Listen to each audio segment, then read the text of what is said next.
시편 78편 시작하게 되었는데요. 시편 78편은 하나님께서 이스라엘 백성들의 죄를 지적하면서 속히 돌이키고 회개하라, 그리고 다시는 똑같은 죄를 짓지 말라 하는 그런 내용의 말씀입니다. 자, 그런데 시인은 이 시를 어떻게 시작하고 있습니까? 1절 다시 보시면, 내 백성이여 내 율법을 들으며 내 입의 말에 귀를 기울일지어다. 여러분, 우리가 어떤 말을 할 때는 당연히 상대방 들으라고 하는 말이죠. 또 상대방이 내 말을 듣는다는 전제 하에서 이야기하는 겁니다. 그렇기 때문에 굳이 어떤 말을 할 때 들어라 라고 말할 필요는 없어요. 그럼에도 불구하고 들어라, 지금부터 내가 하는 말을 잘 들어라 라고 말할 때는 그 말이 그만큼 중요한 말이든지 아니면 상대방이 내 말을 듣지 않고 있든지 할 때 굳이 들어라 라고 말하는 것이죠. 자, 오늘 본문이 이 둘 중에 어떤 표현이든지, 즉 지금부터 내가 하는 말이 굉장히 중요한 말이다 라는 뜻이든지, 아니면 너는 왜 내가 말하는데도 듣지 않느냐 라는 말이든지, 들으라 라는 말은 굉장히 강한 표현이에요. 여러분, 우리가 하나님께서 어떤 말씀을 하실 때는 그 말씀을 잘 들어야 돼요. 오늘 하나님께서 왜 들으라 라고 말씀하고 계시는가? 이 말씀이 그만큼 중요한 말씀이든지, 아니면 하나님께서 그렇게 말씀을 하시는데도 우리가 듣고 있지 않든지, 둘 중에 하나이든지 아니면 둘 다이든지.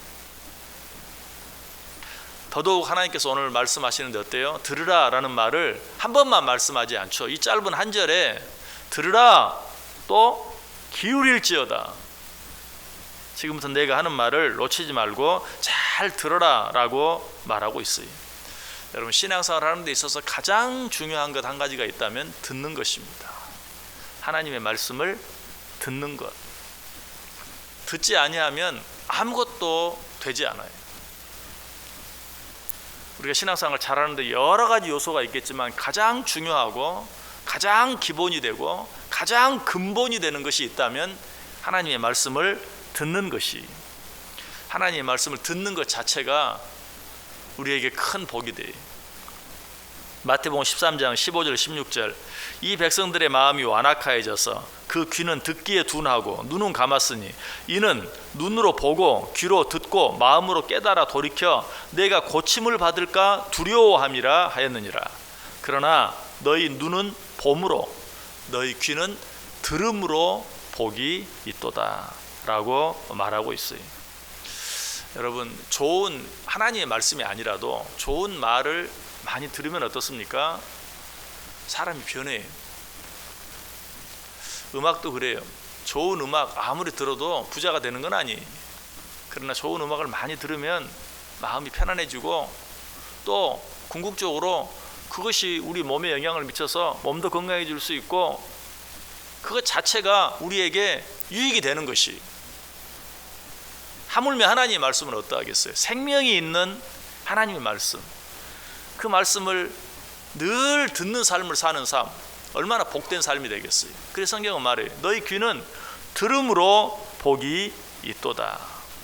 출애굽기 19장 5절 6절에 말합니다. 세계가 다 내게 속하였나니 너희가 내 말을 잘 듣고 내 언약을 지키면 너희는 모든 민족 중에서 내 소유가 되겠고 너희가 내게 대하여 제사장 나라가 되며 거룩한 백성이 되리라. 하나님의 말씀을 듣는 것이 얼마나 귀한 것인지 우리에게 잘 말해주고 있죠. 그러므로 무엇보다도 하나님께서 말씀하실 때 그 음성을 잘 들을 수 있어야 된다. 또 한 가지, 왜 우리가 하나님의 말씀을 잘 들어야 하는가? 듣는 것 자체가 복이 되기 때문에, 그것뿐만 아니라 하나님의 말씀 뒤에는 반드시 성취가 있기 때문에 그래요. 하나님의 말씀 뒤에는 반드시 하나님의 행동이 있어요. 그러므로 이 말씀을 두려움으로 들을 수 있어야 돼요. 그냥 하나님의 말씀은 우리가 듣고 끝나는 게 아니에요. 하나님의 말씀 뒤에는 반드시 성취가 있다. 왜? 성경이 뭐라고 말합니까? 하나님은 사람이 아니다. 그러므로 공허하게 말하는 분이 아니다. 말하고 행치 않는 분이 아니다. 하나님은 반드시 그 말씀하신 것을 실행하시는 분이시다 라고 우리에게 말해주고 있어요. 그러므로 하나님의 말씀을 들을 때 우리는 그것을 단순히 그저 한 귀로 듣고 한 귀로 흘러서는 안 돼요. 잊어버려서는 안 돼요. 왜? 나는 잊어버릴지라도 하나님은 잊어버리지 않아요. 하나님의 말씀 뒤에는 반드시 행동이 있다, 성취가 있다. 그러므로 두려운 마음으로 그 말씀을 잘 듣고 행할 수 있어야 한다. 자, 지금 하나님께서 어떻게 말씀하고 계신다고요? 내 백성이여 내 율법을 들으며 내 입의 말에 귀를 기울일지어다. 지금 반복해서 2번이나 이야기하고 있다고 그랬죠. 이것은 평범하게 이야기하는 게 아니, 정말 우리가 그 모습을 상상해 본다면 눈을 부릅뜨고 큰 소리로 외치고 있는 것이, 지금부터 내가 하는 말을 잘 들어라 라고 큰 소리로 외치고 있어요. 여러분, 사람이 일상의 삶을 잘 살려면 어때요? 눈치가 있어야죠. 뭐 지혜가 있고 지식이 있고 경험이 있고 뭐 등등 여러 가지 다 중요하지만 어쩌면 가장 중요한 것은 사람이 눈치가 있어야 돼요. 눈치 없는 사람은 정말 같이 하기가 힘들어요. 여러분, 신앙생활도 예외가 아닙니다. 신앙생활을 하는데도 눈치가 있어야 돼. 좀 말이 좀 이상하죠. 눈치껏 신앙생활 하란 말인가? 어쩌면 맞아요. 사람 눈치를 보라는 것이 아니라 누구 눈치? 하나님 눈치를 잘 봐야 돼. 하나님 눈치를 잘 봐서 복 받은 사람이 있다면 야곱이에요. 야곱이 이렇게 아무리 자세히 뜯어봐도 뭐 그렇게 정말 대단하게 잘한 일이 별로 없어요. 정말 태어날 때부터 나의 발뒤꿈치를 잡고 태어나서 어떻게 보면 좀 심하게 표현하면 늘 사기치고 속이고 하는 그런 삶을 살았어요. 그런데 한 가지, 야곱은 정말 눈치가 있었어요. 그래서 하나님이 뭐 조금 안 좋은 기색만 보이시면 금방 그 앞에 엎드려서 회개하고 제사 드리면서 뉘우치고, 어떻게 보면 그런 일을 잘했어요. 결과적으로는 어떻습니까? 야곱이 정말 복을 받았어요. 세상의 삶도 그러한 것처럼 신앙생활도 눈치 있게 잘해야 돼요. 왜냐하면 하나님이 우리의 삶 속에 뭐 이렇게 굳이 지금부터 내가 하는 말을 잘 들어라, 내 말에 귀를 기울일지어다 이렇게만 말씀하시는 게 아니고 여러 가지 일들을 통해서 사인을 주시고 징조를 보여주시거든요. 그런데 눈치 없이 신앙생활 하는 사람들은 하나님께서 여러 가지로 보여주시고 깨닫게 해주시고 알려주시는데도 들은 채 만채 해요. 이런 우리들의 모습을 마태복음 11장 17절이 잘 표현해주고 있죠. 우리가 너희를 향하여 피리를 불어도 너희가 춤추지 않고 우리가 슬피 울어도 너희가 가슴을 치지 아니하였다. 우리를 향해서 피리를 불어도 전혀 반응이 없어요. 우리 앞에서 슬피 울어도 가슴을 치지 않아요. 우리를 보는 하나님의 답답한 마음이, 아마 이렇게 이야기하면 하나님께서 언제 우리에게 그렇게 말씀하셨다고, 우리에게 우리 앞에서 정말 하나님이 피리를 불어주시면 왜 내가 춤을 추지 않겠느냐고. 여러분, 하나님이 지금도 말씀하고 계시잖아요. 새벽 5시에 말씀하고 계시잖아요. 여러분, 그 말씀 듣기 위해서 이 자리에 나왔잖아요. 하나님은 늘 말씀하세요. 뭐 강단에서 설교를 통해서만 말씀합니까? 아니에요. 여러 가지 일어나는 일들을 통해서, 나 자신에게 일어나는 일, 우리 가족들 간에 누구에게 일어나는 일, 또 우리 이웃 가운데 일어나는 일들, 어쩔 때는 건강을 통해서도 말씀하시고, 어쩔 때는 내가 원치 않는 그런 일들, 어떤 사고를 통해서도 또 우리에게 말씀하시고, 여러 가지로 말씀해 주세요. 사인을 주세요. 징조를 주세요.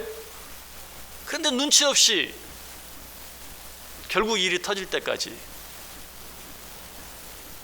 기다리는 그런 어리석은 사람들이 너무나 많이 있다는 것이, 오늘 그런 우리를 향해서 하나님께서 말씀하시는 것이, 너희는 들어라, 내가 하는 말에 귀를 기울여라. 여러분, 우리는 사실은 하나님께서 말씀하실 때 아예 귀를 막아버리는 그런 경우도 참 많이 있어요. 아까 분명히 읽었죠. 너희가 오히려 내 말을 듣고 고침을 받을까 두려워하는구나. 왜? 하나님의 말씀 듣고 내가 완전히 변해버리면, 아유 그러면 어떻게, 나는 지금 적당히 세상의 쾌락도 즐기고 적당히 세상 물질을 위해서 살아가고 적당히 이렇게 저렇게 나름 재밌게 살아가는데 하나님 말씀을 듣고 정말 내가 확 뒤집어져 버리면, 그럼 뭐야, 지금까지 내가 했던 일들은 어떻게 돼? 아이고 이 세상 어떻게 재밌는 일도 못하고. 오히려 하나님의 말씀을 듣고 고침을 받을까 두려워하며 귀를 막아버린다 라고 이야기하고 있어요.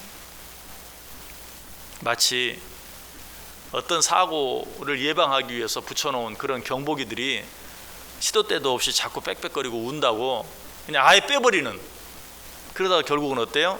사고를 당하는.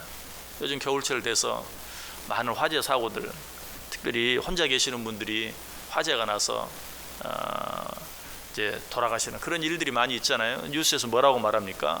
경보기 하나만 있었더라면 죽지는 않았을 터인데, 생명을 구할 수는 있었을 터인데, 그 경보기가 없어서, 이런 말 자주 듣죠. 여러분, 이 시간도 하나님께서 우리에게 경보를 울려주는 그런 시간이에요.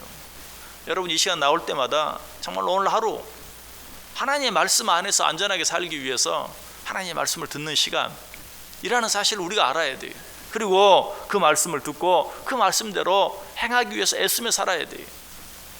우리는 늘 그저 하나님 하면 사랑이 많으시고 자비가 많으신 하나님 만 생각이, 물론 우리 하나님은 사랑이 많으시고 자비가 많으시죠. 그러나 우리 하나님은 그 하나님일 뿐만 아니라 정의와 공의의 하나님. 자, 하나님의 이름은 두 가지가 있다고 그랬어요. 야훼 하나님, 또 하나는 엘로힘 하나님. 야훼 하나님은 어떤 하나님? 사랑의 하나님, 자비의 하나님. 그러나 우리 하나님은 그 하나님, 그 이름만 있는 게 아니라 여호와 엘로힘 하나님.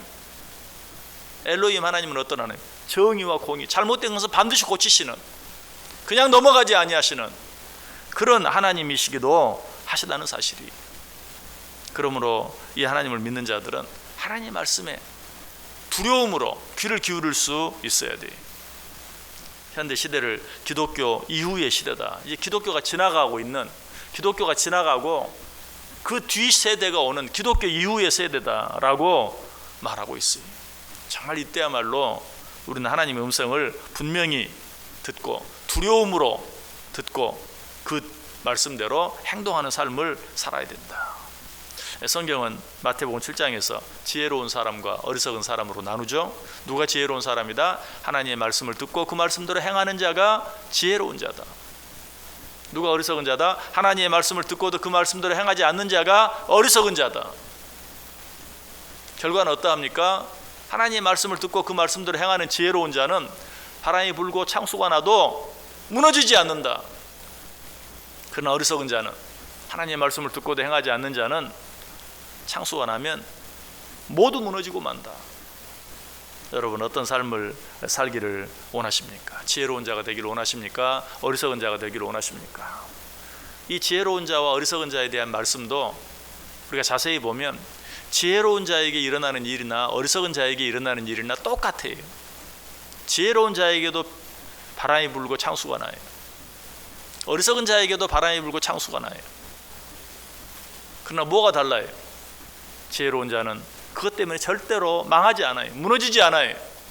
어리석은 자는 어때요? 그것 때문에 완전히 망하고 말아요. 무너지고 말아요. 어떤 삶을 선택하시겠습니까?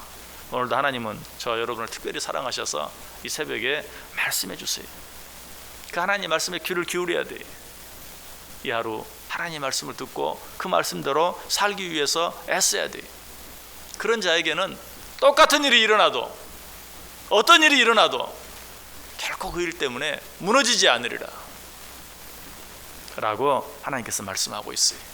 이 말씀 붙잡고 이 하루도 승리하는 저와 여러분 될 수 있기를 주님의 이름으로 간절히 축원합니다. 기도하겠습니다. 하나님, 말씀해 주시니 감사합니다.